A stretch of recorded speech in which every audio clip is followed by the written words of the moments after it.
Hey, my name is Roserpa and welcome back to another character sheet design.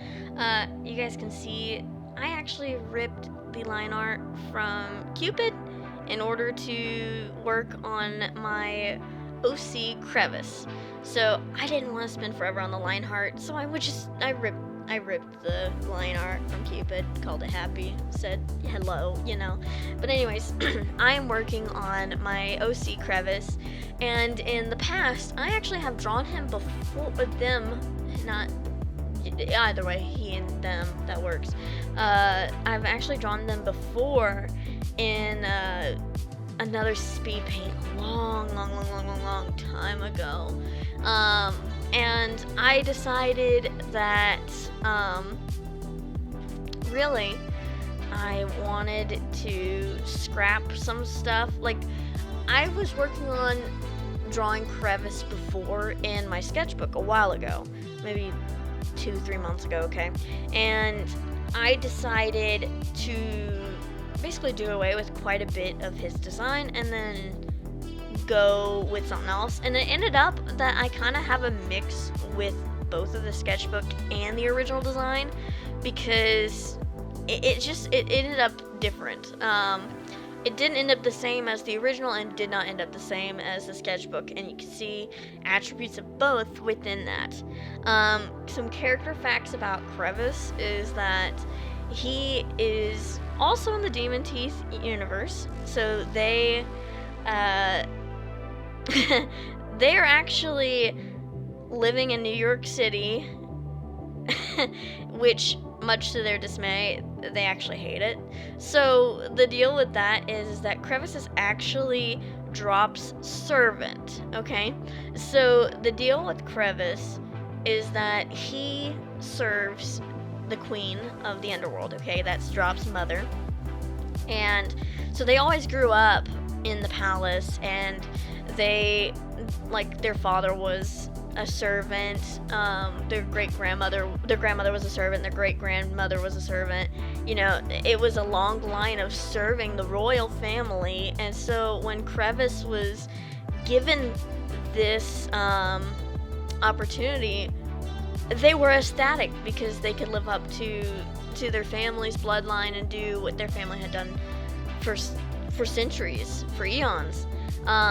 But anyways, so when Drop had his accident in the human world, part of the agreement between Drop's mother and father, because Drop's mother was horribly appalled that humans had hurt her baby, especially her baby, who was not only a demon, but the prince of hell, okay? So when she found this out, part of her agreement was that there would be no harm that came to the humans while they're alive, but she would send a royal servant to protect Drop at any means necessary, okay? Now, Crevis never anticipated that they would ever go to the human world. Like, never. And so what Crevis had thought originally in his life was he was just going to be in the underworld like all of his ancestors had, live his life in the underworld, and serve the royal family in the underworld. But because Drop is half human and Drop's father is caring for Drop, believing that his parents believing that is what's best for Drop. Yeah, you can see where this is going. Crevis, being Drop's personal servant after this point, has to live in New York City with Drop. And in this case, Crevis is several hundred years old, okay? And the thing is, like, yeah, he looks about the same age as Drop, but he is several hundred years older than Drop. And with age, you have a lot of wisdom, but on top of that, as we all know, there's a lot of uneducation, so like lack of education in certain things, like race, sex, things like that. And so he is rather, I don't want to say racist, because really he just hates the human species completely and finds them inferior, which is the same thing that Cupid felt originally before Cupid came to Earth. Okay, so he still, or they still feel this way with that, you know, even living amongst the humans in New York City. It's far stronger that they hate humans, but he doesn't necessarily hate Drop. And the reason for that is because Drop is half human, half demon. He actually, because Drop is the Prince of Hell, still puts Drop on this massive pedestal and worships the ground that he walks upon, okay? So, what's funny to me is that Crevis had to learn how to tolerate humans, and then imagine when Drop came home from a cruise when his dad shipped him off, and Crevis is with him, okay? So imagine like being on this cruise, we're gonna put it in parentheses, cruise, and you are with your prince, and you're like, you know, enjoying life with him, protecting him, blah blah blah. And then you go across this island full of bug people and you find this only human that has ever been on this island. Really wasn't the only human that's ever been on this island, but the only human on this island that's alive.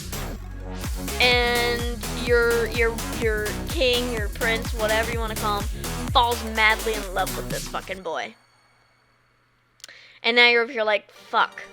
Because you have to tolerate this human, like he's got to tolerate this human to be like, you know, to love, to serve Drop better, okay? So they make the effort to tolerate Ticker, and eventually they begin to see Ticker as above other humans, specifically because Ticker, the way that Crevis had to learn to tolerate Ticker and be more fond of Ticker was they had to place Ticker in this position where Ticker, yeah, he's human, but he was raised by bug people that is not human.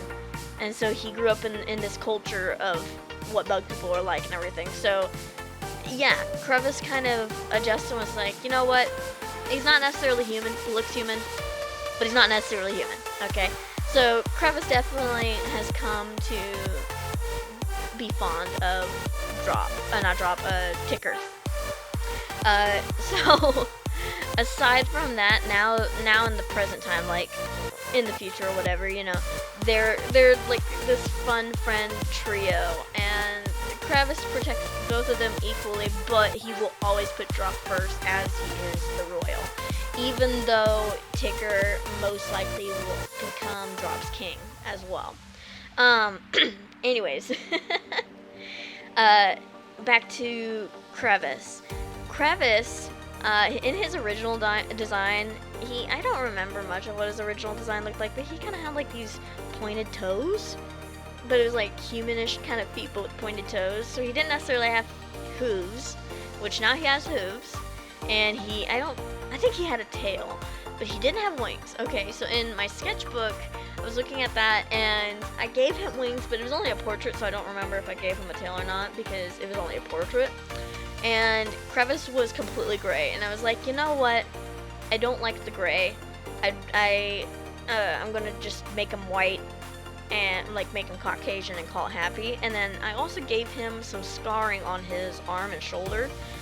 I haven't fully thought out why. The reason why I wanted the scarring is to like spice it up a bit, give him some sort of like, you know, character design where he's got little details about him instead of he's this plain Jane motherfucker. So yeah, Crevis is definitely rockin' life with a not so built story, but with a built story at the same time. Okay, so Crevis is actually pansexual and non-binary. Crevis's pronouns are he, him, they, them, and then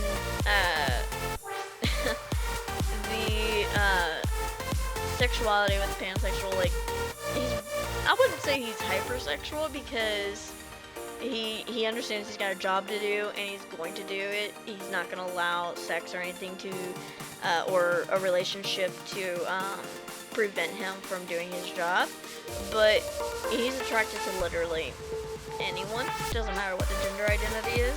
So for Crevis, it's an interesting time. Yeah. He's also like they're also 8 foot tall, fucking gigantic. Has to like duck down to get into doors and stuff. And like when Drop's father first saw them, he was like, what are we gonna do with this? Like, how are we gonna be able to manage this?